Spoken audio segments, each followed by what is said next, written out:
Hey, how y'all doing? It's Craig here again. Finally got another day off of work. September the, it's Saturday. I don't even know what day it is, 21st or 22nd.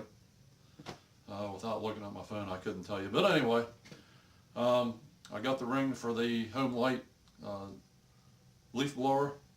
I'm getting ready to hone the cylinder. I've got everything set up. I'll show you how I do honing of cylinders. Try to do a little bit of explaining as we go along. So try to keep this video kind of short, so we'll get to it. Let me pause it, get the camera reset back up here. I'll be right back with you. Okay, we're back. What I got the cylinder from the Homelite leaf blower clamped up inside of my parts washer. And what I'm trying to show you here, see them little darker marks in there? That is not scores. That is just regular wear on the bottom of the cylinder.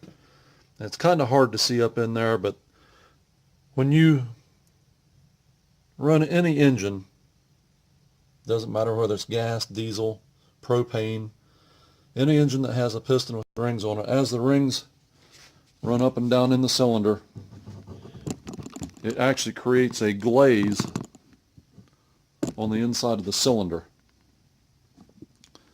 And when you put new rings in, what you need to do is break the glaze and put a cross hatch on that cylinder, kind of like little knife blades is what they are. And the reason you do that is because when you put new rings in, the rings or the cylinder, neither one are perfectly round, like this end of this flashlight here. It's not perfectly round.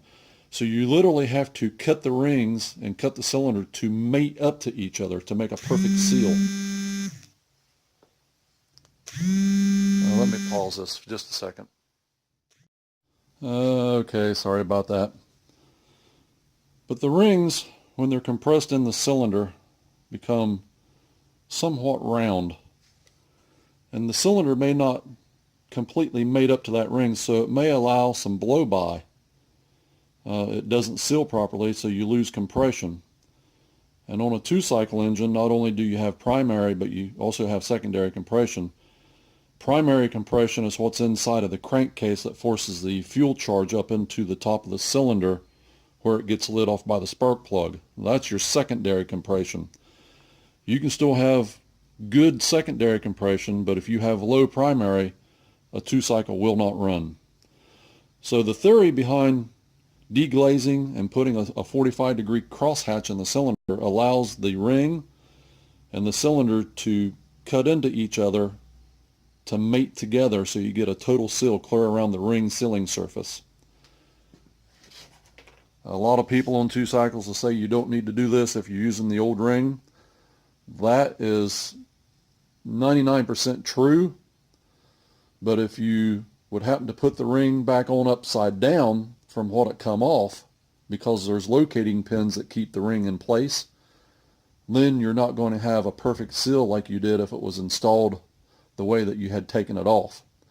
So even though you're taking one apart and putting it back together with the original ring that come out of it, doesn't always necessarily mean that you should not deglaze the cylinder, because if you do not get that ring on the same way it come off that piston, you're not going to have the same compression as you had before.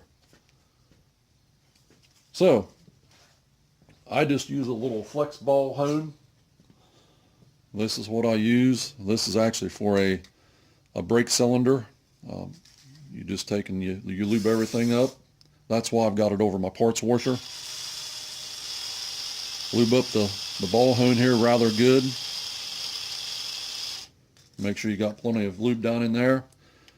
You do not want to just stick it in and start honing. You want this to be turning around 500 RPMs or so as you start to put it in, and then as you're in, then you can speed it up, and you're just going to go up and down several times, because remember, you're not trying to enlarge the cylinder bore. All you're doing is just breaking the glaze off of it. It won't take but about 10 or 15 seconds to do this. Well, might help if I would tighten this up a little bit.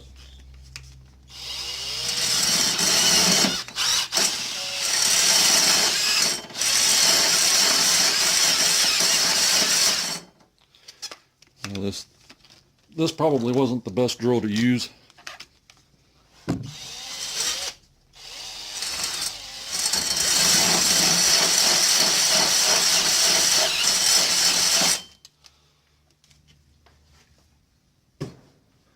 And that's about all it's going to take. Now what I'll do, get me a little bit of brake parts cleaner here.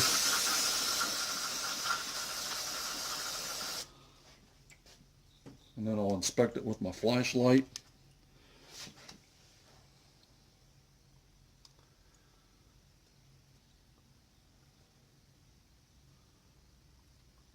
Looks rather good.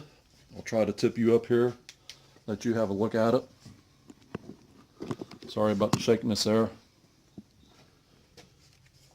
Again, I don't know how good this is going to show up.